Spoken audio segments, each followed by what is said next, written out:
Hello my dear friends, welcome to my channel, the one man abroad Asim Bhartwa this side with another Thailand video। और video का title thumbnail आपने पढ़ लिया है। इसमें हम बात करने जा रहे हैं आज थाईलैंड वीज़ाज़ के बारे में। और ये प्रिज्यूम करके चलते हैं कि हम टूरिज्म के लिए जा रहे हैं, तो टूरिस्ट वीज़ाज़ की जो कैटेगरीज हैं वो देखते हैं, सब कुछ कैसा बैठता है, जो भी कन्फ्यूजन चल रही है उसे ज़्यादा से ज़्यादा कम करने की कोशिश हम लोग करते हैं। ठीक है, और कुछ इंपॉर्टेंट अपडेट्स इस वीडियो को स्टार्ट करने से पहले। पहली चीज़ तो ये है कि फुके सैंडबॉक्स की साइट अभी लोड नहीं कर रही। हो सकता है वो कुछ चेंजेस और अपडेट्स कर रहे हो साइट पे, जैसे कि उन्होंने 7 दिन का क्वारंटीन पीरियड जो है रिड्यूस किया लोगों के लिए। And I really thank everyone for your contribution to the knowledge you're sharing with me and others, so I'm sure it will help tremendously many of us.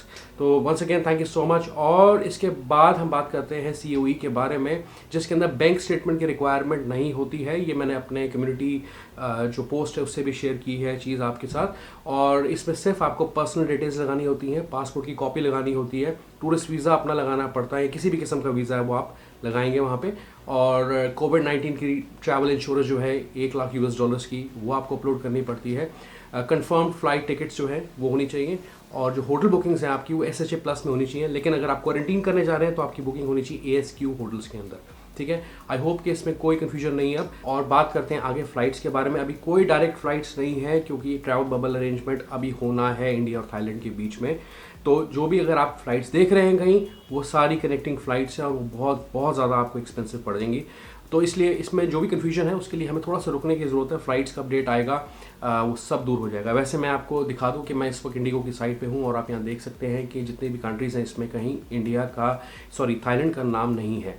तो अब बात करते हैं वीज़ाज़ की। और काफ़ी ज़्यादा कन्फ्यूजन है इसको लेके कि क्या क्या डॉक्यूमेंट्स की आपको ज़रूरत पड़ेगी, वीज़ा की कॉस्ट कैसी होती है, फाइनेंशियल प्रूफ्स कैसे दिखाने होते हैं। तो चलिए उसको मैं एक कंसोलिडेटेड मैनर में आपको इस वीडियो में दिखाता हूँ स्क्रीन पे, आप उसे अच्छे से समझ जाएंगे। बाय द वे, ये जो डेटा है मैंने VFS ग्लोबल की साइट से लिया है, इसे सिर्फ मैंने कंसोलिडेट किया है, मिलाया है, ताकि आप उसे अच्छे से देख पाएँ, समझ पाएँ, कन्फ्यूजन रिमूव हो जाए आपकी। ठीक है, लेकिन ये जो साइट है इसका जो लिंक है मैं डिस्क्रिप्शन में दे दूंगा। जिनको पता है बहुत अच्छी बात है, अगर जिनको नहीं पता वो जाके देख लें। आई वॉक यू थ्रू कि कैसे आपको साइट पे जाके डॉक्यूमेंट्स की रिक्वायरमेंट, कॉस्ट, हर चीज़ चेक करनी पड़ती है। तो वो सब देखते हैं स्क्रीन पे।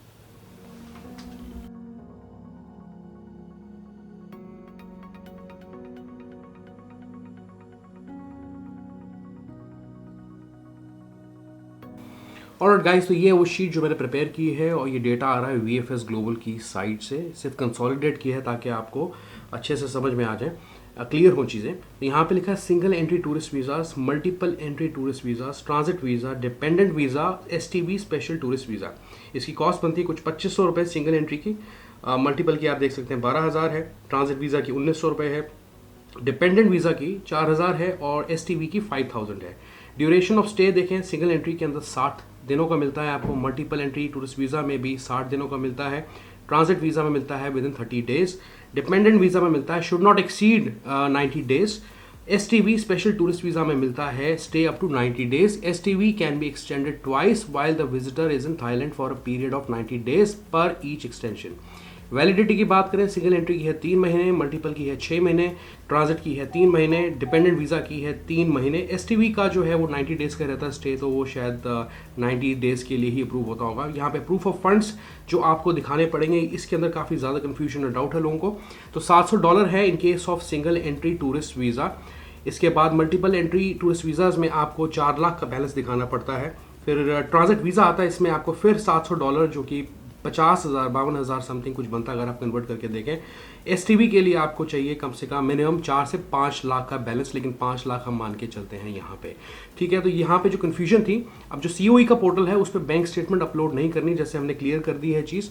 तो वीज़ा के दौरान आपको अपने प्रूफ ऑफ फंड्स देने पड़ेंगे, और जब आपका वीज़ा आ जाएगा तो आपको सिर्फ वीज़ा की कॉपी जो है COE में अपलोड करनी है, क्योंकि COE की जो अथॉरिटीज़ है वो ये प्रिज्यूम करके चलती हैं कि अगर आपके पास वीज़ा है तो आपके पास बैंक स्टेटमेंट भी है, आपके पास फ्लाइट्स बुकिंग भी हैं, होटल्स बुकिंग्स भी हैं, ये सब चीज़ें आपके पास ऑलरेडी हैं। ऑलराइट गाइस, अब बात कर लेते हैं डॉक्यूमेंट्स की क्या रिक्वायरमेंट्स रहेंगी, जितनी भी हमने कैटेगरीज जो वीज़ा टाइप्स हैं डिस्कस किए हैं। लेकिन STV के लिए मैं एक सेपरेट वीडियो बनाऊंगा, क्योंकि वो थोड़ा सा लंबा प्रोसेस, और ये वीडियो भी आपके लिए लंबी हो जाएगी। ठीक है, तो जितने भी बेसिक कैटेगरीज हैं उसकी बात करते हैं। अब सिंगल एंट्री टूरिस्ट वीज़ा के लिए आपको चाहिए अपना पासपोर्ट सबसे पहले, जिसके अंदर आपकी जो वैलिडिटी है वो 6 मंथ्स की होनी चाहिए पासपोर्ट की। वीज़ा एप्लीकेशन फॉर्म आपको भरना पड़ेगा अपनी पर्सनल डिटेल्स के साथ, इट शुड बी साइंड। उसका लिंक मैं डिस्क्रिप्शन में दे दूंगा। तो अगर आपको उसका प्रिंट आउट निकालना है आप निकाल सकते हैं, उसको भर सकते हैं और वीज़ा एप्लीकेशन के लिए आप जब जाएंगे सेंटर पे तो आप वहाँ सबमिट कर सकते हैं। ठीक है, इसके बाद आपको चाहिए 2 फोटोग्राफ्स जिसका स्पेसिफिकेशन बनता है 3.5 इंटू 4.5। वीज़ा फीस आपको लगानी पड़ेगी। वीज़ा फीस जो है आपकी कैश पे चल जाएगी। इसके अंदर 2500 रुपये आपको देने पड़ते हैं। इसके अलावा आपको चाहिए फ़्लाइट बुकिंग्स जिसकी हम इंतज़ार कर रहे हैं, जो फ़्लाइट्स अवेलेबल नहीं है। लेकिन वीज़ा VFS थाईलैंड से जब मैंने पता किया, VFS ग्लोबल से जब पता किया तो उन्होंने कहा कि वो एप्लीकेशंस एक्सेप्ट कर रहे हैं, लेकिन फ़्लाइट्स के बारे में कोई डिटेल्स नहीं है। तो आई डोंट नो, शायद वो ऑन होल्ड डाल दें आपकी एप्लीकेशन, ये आपको उनसे चेक करना पड़ेगा। फिर होटल अकोमोडेशन रिजर्वेशन जो है आपको चाहिए, SHA प्लस होटल बुकिंग चाहिए या ASQ चाहिए अगर आप क्वारंटीन करने जा रहे हैं। इसके अलावा last but not the least आपको चाहिए बैंक पासबुक और बैंक स्टेटमेंट जो कि साइंड होनी चाहिए, स्टैम्प होनी चाहिए बैंक के थ्रू। तो बैंक पासबुक दिखा सकते हैं, यूजुअली आपके पास वो होती है। और बैलेंस आपको जैसे हमने पहले डिस्कस किया $700 बनता है, जो कि कुछ कन्वर्ट करके देखें तो 52,000 के आसपास INR में बनता है। फिर आता है आपका टूरिस्ट मल्टीपल एंट्री वीज़ा। इसके अंदर आपको पासपोर्ट दिखाना पड़ेगा जिसकी वैलिडिटी 6 महीने के अंदर होनी चाहिए। वीज़ा एप्लीकेशन फॉर्म आपको भरना पड़ेगा। 2 कलर फोटोग्राफ्स देनी पड़ेंगी जिसकी स्पेसिफिकेशन 3.5 4.5 होनी चाहिए।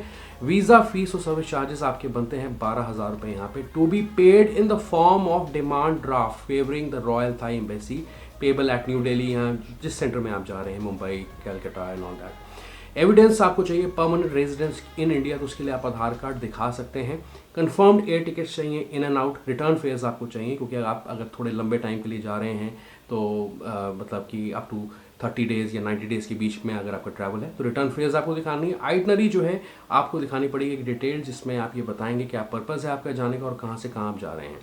ठीक है, और आपको चाहिए होटल बुकिंग्स SHA में या ASQ में अगर आप क्वारंटीन करने लगे हैं, और उसके अंदर सब वाउचर के अंदर आपके एड्रेसेस कॉन्टैक्ट डिटेल्स स्पेसिफाइड होने चाहिए, जो कि कॉमन है, बहुत ही आसान है।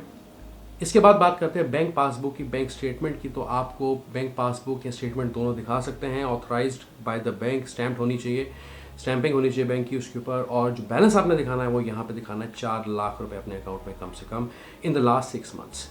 इसके अलावा पैन कार्ड या इनकम टैक्स प्रूफ जो है आपको वो भी दिखाना पड़ेगा, जैसे कि income tax return of the latest assessment year. तो एक इनकम टैक्स चलेगी, 3 साल की नहीं देने की ज़रूरत, लेकिन फिर भी आप उन्हें कॉल करके ये क्लैरिफाई कर सकते हैं कि क्या सिर्फ पैन कार्ड से आपका काम चलता है, तो ज़्यादा आपके लिए आसान हो जाएगा। ठीक है, पर अगर आपके पास है इनकम टैक्स रिटर्न तो आप लगा सकते हैं 1 साल की। फिर इसके अलावा सबसे ज़्यादा इंपॉर्टेंट चीज़ कि letter from employer certifying employment and granting leave for tourism in Thailand. तो एक जो है सर्टिफिकेट आपको अपनी कंपनी से लेना पड़ेगा कि आपको छुट्टी दी जा रही है टूरिज्म के लिए थाईलैंड में। ठीक है, या आप कंपनी ID भी उसमें दिखा सकते हैं। तो ये थी मल्टीपल एंट्री टूरिस्ट वीज़ा की बात। फिर आता है ट्रांजिट वीज़ा डॉक्यूमेंट्स। उसके लिए आपको पासपोर्ट दिखाना पड़ेगा, ऑफ कोर्स, की जो वैलिडिटी है 6 महीने की होनी चाहिए, और वीज़ा एप्लीकेशन फॉर्म आपको भरना पड़ेगा, और वीज़ा कैटेगरीज की तरह 2 फोटोग्राफ्स चाहिए चलेंगी यहाँ पे आपके लिए, जैसे 3.5 4.5। वीज़ा की फ़ीस आप लगाएंगे कुछ 1900 रुपीज़ जो है आपकी बनती है। देन आपको जो है परमानेंट रेजिडेंस का जो प्रूफ है इंडिया का वो दिखाना पड़ेगा, तो उसमें आप आधार कार्ड दे सकते हैं। कंफर्म्ड एयर टिकट्स दिखानी पड़ेंगी। होटल अकोमोडेशन दिखाना पड़ेगा, SHA प्लस या ASQ होटल्स के अंदर आप कर सकते हैं choose.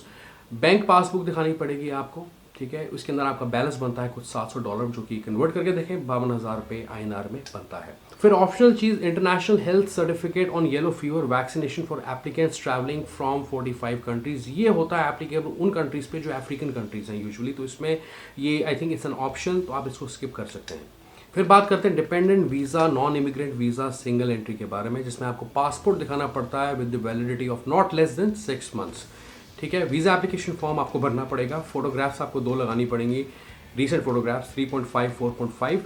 Visa fees service charges आपके लिए बनते हैं कुछ 4,000 रुपये, यहाँ 5,000 रुपये, पर 4,000 रुपये उनकी साइट पे लिखा है, और ये आपको डिमांड ड्राफ्ट से पे करने पड़ेंगे। इसके अलावा आपको दिखाना पड़ता है evidence of spouse children resident in Thailand. ठीक है, तो आपको इसमें अपने स्पाउस का, अपने पार्टनर का जो proof of address in Thailand वो आपको दिखाना पड़ेगा। एक ओरिजिनल इनविटेशन लेटर जो है, जो आपका स्पाउस वहाँ रहता है थाईलैंड में, कंपनी से लिखवाएगा कि आपको इनवाइट किया जा रहा है थाईलैंड। ठीक है, अगर आप इंडिया से अप्लाई कर रहे हैं तो इनविटेशन लेटर यहाँ चलेगा। फिर आता है spouse parents child copy of work permit. तो जो लोग थाईलैंड में काम कर रहे हैं, आपका पार्टनर अगर थाईलैंड में काम कर रहा है तो उनका वर्क परमिट का कॉपी भी आपको लगाना पड़ेगा। And then spouse parents child copy of passport. तो पासपोर्ट आपको जब आप इंडिया से अप्लाई कर रहे हैं आपको अपना पासपोर्ट दिखाना पड़ेगा और फ्रंट और बैक पेजेस दोनों उसके अंदर होने ज़रूरी हैं। सर्टिफिकेट ऑफ मैरिज चलेगा जो कि इंग्लिश में हो, अच्छी बात है। बर्थ सर्टिफिकेट चलेगा आपका, अगर कोई बच्चा है तो then if there is a child then आपको बर्थ सर्टिफिकेट लगाना पड़ेगा। Then letter of confirm relationship from Indian embassy और इंडियन अथॉरिटी पेरेंट। फिर आता है आपकी बैंक स्टेटमेंट्स। तो बैंक स्टेटमेंट्स लास्ट 6 मंथ्स की आपको दिखानी पड़ेगी, जो भी आपका बैलेंस है। इनफैक्ट बैलेंस आप थोड़ा हायर साइड पे ही लेके चलिए। ये थी general requirements dependent visa holders के लिए, ठीक है, जिसके बारे में हमने बात की इस वीडियो में। अगर इसके बारे में और जानकारी चाहिए आपको तो मैं लिंक डिस्क्रिप्शन में स्पेसिफिकली डिपेंडेंट होल्डर्स के लिए दे दूंगा, जो लोग डिपेंडेंट वीज़ा के लिए जाना चाहते हैं थाईलैंड, ठीक है। Anyways guys, that's all in this video. मिलता हूँ अगली वीडियो में। और वीडियो को पहली बार देख रहे हैं तो प्लीज़ सब्सक्राइब जरूर करना यार। Spread the word, spread the news about this channel. और that's all I can say, ठीक है। And hit the bell icon ताकि आपको जो टाइमली नोटिफिकेशंस हैं, ट्रैवल अपडेट्स हैं, मिलती रहें। Goodbye, take care.